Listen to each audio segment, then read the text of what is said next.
Our biggest tire sale of the year happening now at Big O Tires. Buy 2 tires, get 2 free on select tires in stock. That's 2 tires free when you buy an alignment and tire protection package. That's 50% off tires at Big O Tires. It's going on now, but it all ends soon.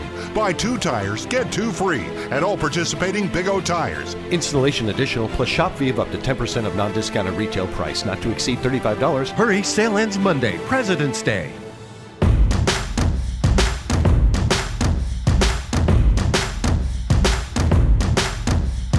Welcome to Sports Beat KC, the Kansas City Star's daily sports podcast presented by Big O Tires. It's Tuesday, February 11th. I'm Blair Kirchhoff. Peter Vermes has known only success in his tenure as a player and coach in Kansas City. He won an MLS Cup and was named the league's Defender of the Year in 2000 when the team was known as the Wizards. As coach, Vermes led Sporting KC to the MLS Cup in 2013 and to 3 U.S. Open Cup championships. So when a season like 2019 comes along, when Sporting finished below 500 and missed the playoffs for the first time in 9 years, it was a stunner. Vermes recently sat down with the Star's Sam McDowell to look ahead to this season and to dissect what went wrong in 2019. I think you'll enjoy the conversation. Here we go.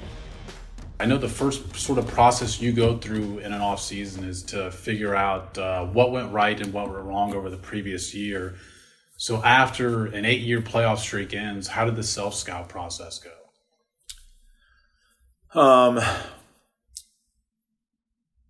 I think first and foremost, you go and look at all your processes, right? And it's not just what you do on the field. It's what you do with the medical, what you do with the equipment, what you do with team admin, and team admin has all kinds of travel and just different things, right?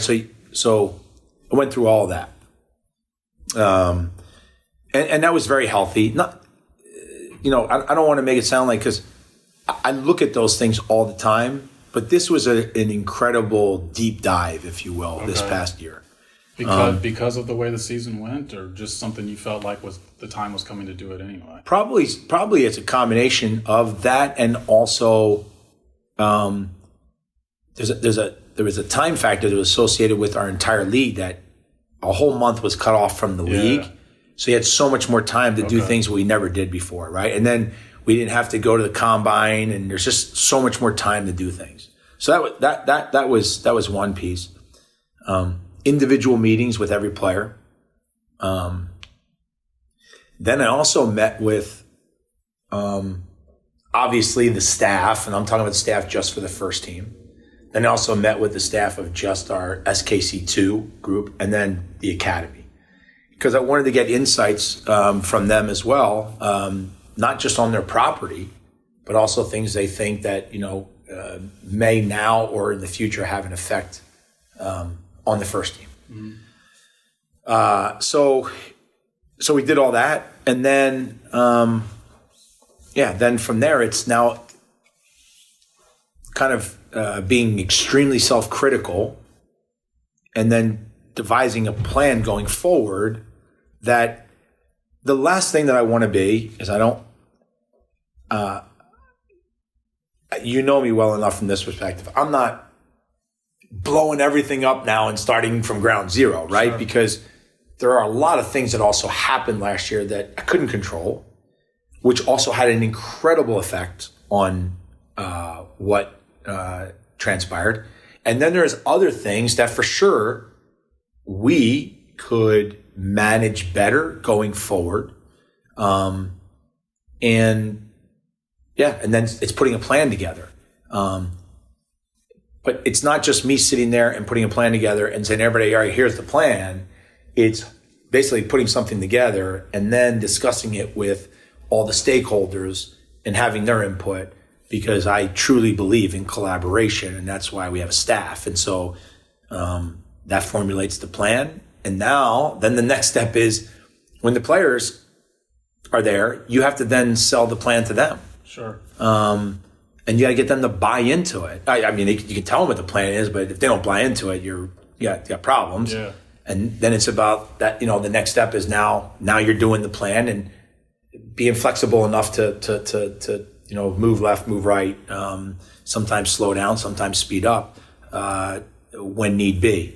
And you have to be open to that. So one of the things that to get into that is, and at the end of 2018, going into the 2019 season, you guys had reached the Western Conference Finals. So the off season is 8-9 weeks long.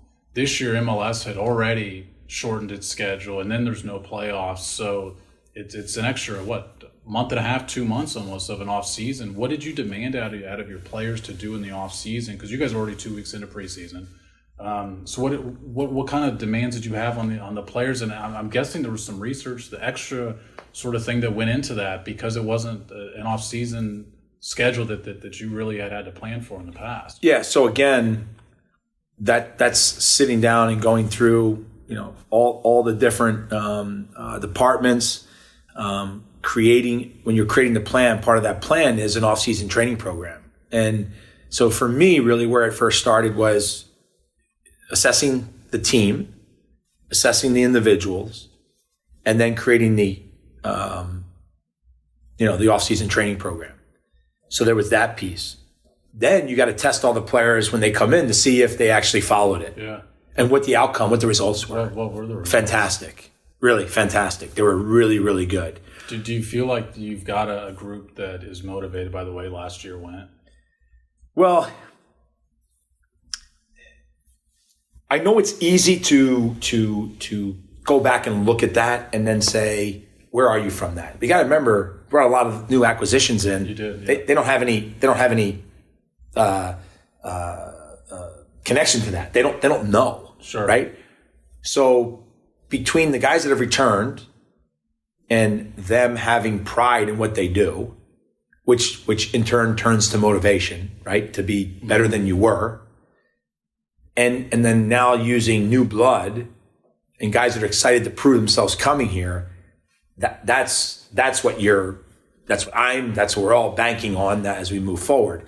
As much as I'm not going to tell these guys what it was like to win MLS Cup in 2013 or US Open Cup in 2017, I don't feel the necessity to go backwards to go forward. I've already assessed that. I've made my conclusions. I've made my plan from there. Now it's about now and what we're doing. Okay. That's how I look at it, right? So let's get into some of these acquisitions, because one of the big things of the offseason, I mean, the Stars sat down with Mike Illig, part of the ownership group, back in October, and he mentioned that you guys are going to spend money, and specifically on that number 9 position, and it's a position that you, I know specifically, have scouted for a long time now. Yeah. And so I guess first I wanted to hear just your reaction to the approval from ownership to spend the kind of money that's necessary to get the impact player at that position, and then how you went about, once that money was approved, finding the guy that you wanted. So you know this, and you kind of alluded to it, but I'll give you more timing. It's probably been 4 or 5 years that I've been in pursuit of a player of that description that you gave, right? Mm-hmm. Obviously, it's going to have a much bigger financial burden than we've ever had before, and which traditionally speaking, you spend more, you get higher quality, right? So now, I had been, year after year, kind of talking about we need to do this, and I think even Mike in that article that you did stated that. Peter even had a guy, and right. and he was ready to move on, and we said, well, why are you going to do it? Because we're in first place right now, right? In 2018, when you guys are on pace to set a club record in goals at the time. Correct. And so what's great is that in this past off season, part of that was me, like I do every year, getting in front of the ownership group, talking to them about the past year, going forward, where we're at. And I like to think, not to say that I'm right, but just to say that some of the things that I had been talking about, which are a simple one, is that the league is moving quickly, and we have to be careful that the gap doesn't get too far away from us. I don't want to pin all of last year on this one thing, but investment in this league in players has risen. What you can't take away is that we are investing a lot of money in our pro pathway. Yeah. Our ownership has done an incredible job in that area. But unfortunately, what's happening is that when you see all the expansion teams coming in, the markets that are coming in, they immediately come out of the gate and they're buying, high priced. They want to put a product on the field right away. Right away. Yeah, they want to make a good impression, right? So you're competing with that as well. And so part of the problem is that I believe me, I don't necessarily think that we always found the right guy. And then also you find the right guy that you think is the right guy but doesn't want to come. And then there's been, hey, I found a good guy, and hey, why are we going to do this? We're in first place. So we're kind of a victim of our own situation. The great thing is that, not sure, it does last year's underperformance have anything to do with it? Sure it does. Is it everything? No. I think we found the right guy that everybody feels comfortable with. I think we realize that this is an area that we have to get into. At what level, the future only holds. It's not a set market, if you will, for us going forward, or set amount of money, but it's us working towards making sure that we stay relevant and competitive, which is, as you know, that's always been my philosophy. It's like, I can't sit here and say I'm going to win a championship every year. What I can tell you is my goal is to take the team that we have this year and be competitive for the 4 trophies that are out there that we have a possibility to win. Yeah, and now to that position specifically with the number 9, because the advanced metrics showed that you guys created chances last year. It was finishing chances that was a major issue. And you mentioned that getting the right guy, not just going out and spending money, but actually getting the right guy in here. So what about Alan Pulido makes you believe that he's the right guy? And also wonder, you've seen him now for 2 weeks in preseason. What have you seen from him in the first 2 weeks? I think first is the fact that he's already in this region. He already knows getting a foreign player from outside of our region. There's an adaptation period. There's an adjustment for him culturally, all those things. Sure. Climate, travel, just all the things that come with MLS, right? He already has a very good idea of that. So the adaptation period is not going to be as big as other players it would be, right? Okay. The other is that from a player point of view, his work off the ball when we don't have it is very good. His ability to adapt his game for an opponent on where the right way for him to play against that opponent, and his adaptability in the game is going to become very useful for us moving forward, because he can play all the way up as a target guy. He can play as an underneath guy, and different situations require both of those. Sometimes you only have one, and then you have to make a change in a game with a guy that has the other, and now that guy's off. He can adapt during the game. He can score goals. He can give assists. He's got that quality. And so plus his age is very good for us. He's already got proven pedigree behind him, but he's only 28 years old. Yeah. And you're in the prime of any player, let alone a goal scorer. Sure. And so that is the reason why I feel that he was the right guy.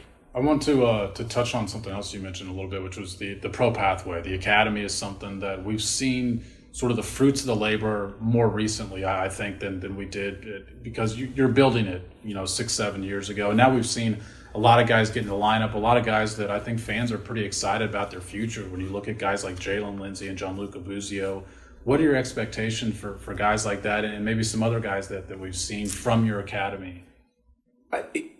Easiest way to say this is continued progression of what they've been doing, right? I expect Boost to have more time this year. I expect Lindsey to have more time this year. Tyler Freeman, just from last season till now in preseason, it's as if I'm looking at a different player. And I don't mean he was bad before, right? That's not. He was 16. Yeah, he just has already just matured, and his like almost like his physical prowess now in training and everything is so different. He's not this little 16-year-old kid getting knocked off the. He's out there. He's like another guy. Just boom. He's doing all these things. So what happens is that you have this situation where you look at players like that and you say that progression has to continue. And at the same time, you also have to remember that there's going to be times when they have a little bit of a dip. The key is to not let that. I want a small dip. I don't want a valley. Sure. And that's the key there. So you've got, we've talked about new acquisitions, and I know that's what people get excited about, but the backbone of this team has been guys like Matt Beasler, Graham Zusi, Roger Espinoza for a long time now. Obviously, they're getting on the wrong side of 30. We all know that, but there's still guys you're going to be relying on a lot this year. And I wonder, just mentally, I'm sure they're giving you as much as physically, because they have been here for a while. And I know all three of those guys, and I know their competitiveness that probably last year isn't sitting real well with them. So take me through why you decided to try and keep that core together with guys like that. I think they still have soccer left in them, number one. I also think that for whatever reason, I don't think that they were as prepared as they could have been last year, which I think assisted in us not having a good year. And again, I'm not pointing a finger at them by any means, because we had all kinds of situations last year, and we had underperformers in all kinds of areas. I also think that I know those guys pretty well, and there's a high level of pride with the fact that, number one, just for their own individual performances, but also they've been a part of building this club. And the last thing they want to do is be remembered for not performing well. And I think there's that intent. And then the other thing is that I'm not a mercenary, right? And neither are they. And so one of the things that is so important that they have is they have tenure here. And that tenure, that understanding of the culture here, the where this club was, where it is today, all of those things are important for this next generation of guys coming through, and I need a connection to that. You want that in the locker room. I want that everywhere. Yeah. Just players younger guys hearing something from a player is a little bit different sometimes than hearing it from a coach. A lot different, for sure. And guys like that have had incredible success, not just here, but internationally and everything else. That is that's priceless. Yeah. And so I have a lot of faith and trust in those guys, and a lot of belief in those guys. And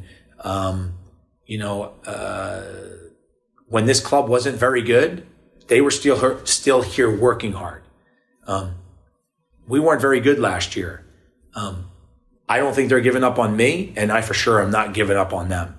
And I believe that we still have more to accomplish together.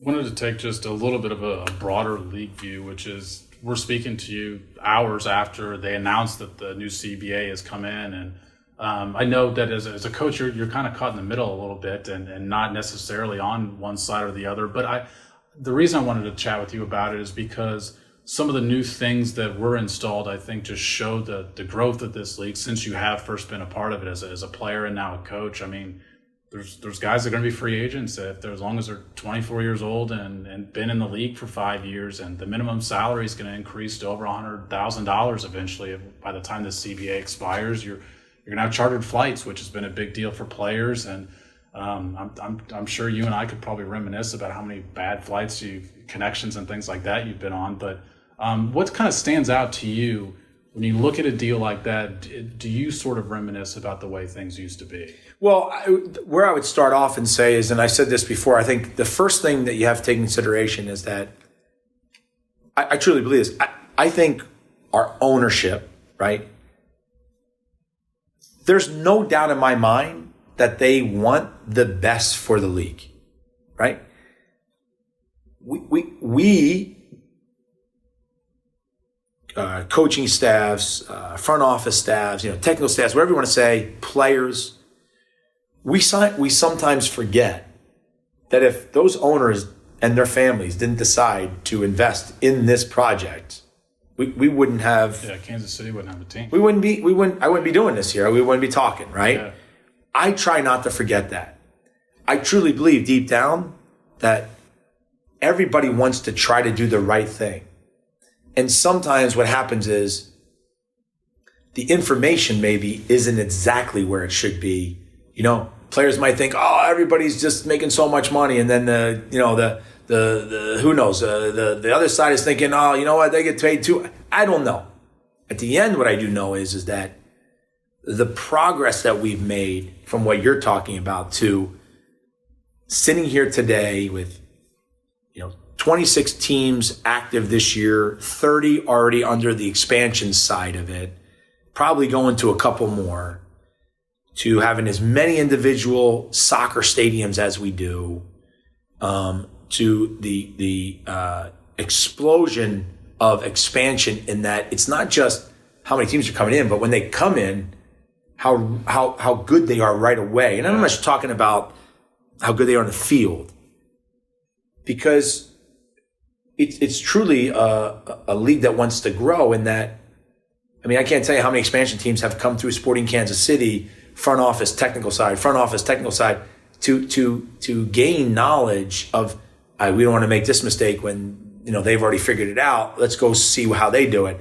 And providing that education to them so that when they come in the league, they're successful. So now they have to suffer for 10 years. Right. That's not good for the league. Yeah. And I think everybody's bought into that. And that's a huge advantage to a league like ours that is continuing to grow. And then the final piece is that our product on the field is getting better all the time because of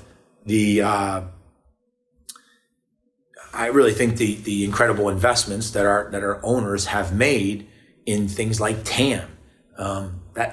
That's been an incredible mechanism to increase the product on the field, and we have to celebrate that and understand it wasn't crazy money, but it was in the sweet spot, and the sweet spot has really lifted our game. Sure. And we got to continue to keep working towards those types of mechanisms that are going to help us to continue to get better and better on the field. So one of the things you mentioned was the soccer-specific stadiums. When you played here in Kansas City, you're out at Arrowhead. So I did kind of want to ask a question about Arrowhead and those guys over there, because we're just days removed from the Super Bowl. I wonder if you watched the game, how you followed that game, and also just the Chiefs and playoff run in general. Because I know I also want to state that you read about Andy Reid, and I know that you've been a big fan of him from a coach-to-coach standpoint. I have. I remember him in Philadelphia forever, right? Because I'm right across the bridge. Sure. And so, and I always thought he did a great job there. And I thought when they separated ways, I thought it was a huge mistake for Philadelphia. But obviously he came here, and I knew when he came here that he was going to create something special. And so I'm very happy in the fact that he was able to win the Super Bowl. I think Mahomes said it the best when he said that he didn't need this to define that he was a great coach or he had a great career. This was more of something that it was nice to see that he got, because he deserves it for the basically the time spent and everything that he's done for the game. I think that's a really great way to put it. I watched the game. From the beginning to the end, I watched the whole game. I didn't miss any plays, really. I was in it. Extremely exciting from all ways. I think the way that they were down in playoff games and they're able to come back showed the intestinal fortitude of the group, the calmness of the coaching staff, just tremendous. And it says a lot about how much they are a team. All right. Well, hey, Peter, thanks a lot for taking the time, especially ahead of the season launch party tonight. You've got a couple weeks left of preseason. It's February 29th, right? Correct. Leap year. Yeah, so we're just 3 weeks away from the season opener, and good luck this season. Thanks again. Thank you very much. Hey, it's Blair. Hey, we have a special subscription offer for SportsBeat KC listeners, unlimited digital access to the Kansas City Star's award-winning sports coverage. Sign up now for 1 year of Sports Pass for access to all the sports news, features, and columns we have to offer. And it's only $30. That's a 40% savings off our regular rate. For your convenience, Your subscription will automatically renew after the initial term at $50 unless you tell us to cancel. A lot of subscription services won't tell you that. They'll just sneak it on there. We just told you. Your subscription helps support the sports coverage of kansascity.com and the Kansas City Star. Please visit kansascity.com/sportsbeatkc offer to get this special offer. And as always, thanks for listening. That'll do it for today. Thanks for listening. Links to the stories about Sporting KC can be found in the show notes and on kansascity.com. Thanks to producers Derek Donovan and Randy Mason for putting together today's show, and we'll be back on Wednesday with another Sports Beat KC where we talk sports in Kansas City every day.